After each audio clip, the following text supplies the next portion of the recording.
Alden, it's your update. Yan, IG story ni Alden. May pa-flowers pa nga si Alden. Sabi sa caption, grassy meal.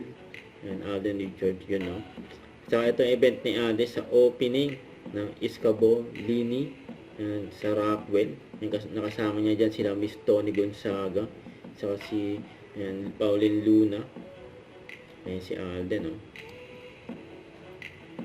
Yan, dahil yung mga ganap ni Alden, eh. And cheers! At yung interview kay Alden. I mean, sa Manila na Dito pa rin. Dito pa rin. Manila. Secret lang daw saan. Oh. Malalaman niyo rin yan. Okay. Yes. What about yung interior? Like, ano yung theme? Like, yung Everything is ambience? done. Okay. And disclaimer, everything came from hard-earned money and clean money.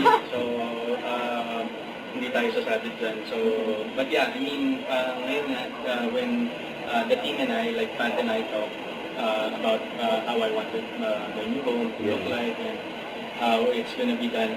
Parang this is the first time kasi that I'm really doing something for myself. I mean, yung bahay kasi namin sa Santa Rosa, Laguna, I specifically had that house made for my family, for my family's, you know, especially my grandparents live with me. So I really had to have one bedroom sa baba, and then I had to configure everything for the needs of my family. But right now, it's just so,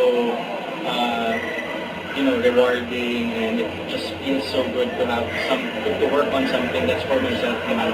Because, syempre, ganun kasi ako, parang unahin ko muna yung the ones that's close to me before myself.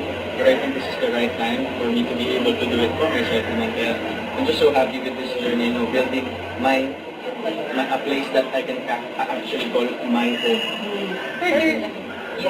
On the dating. So, this time around, Yes. this is parang comparable. No, it's a house. It's my first directorial job as an actor, director, producer. So I'm very excited for you guys to see it. Actually, we premiered in Da Nang, Vietnam for that.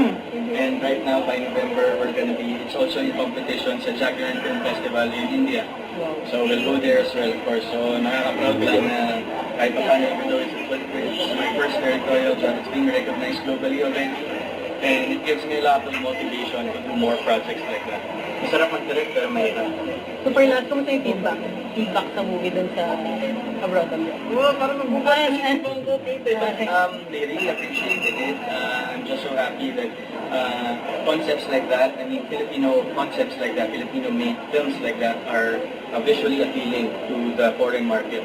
So, nakaka-excite lang gumawa pa ng marami. So, sana hindi yun yung last. Of course, definitely not. Thank you. Don't forget to subscribe, click the notification bell for more update. This is Richard Action Vlog. Stay tuned for more videos. See ya.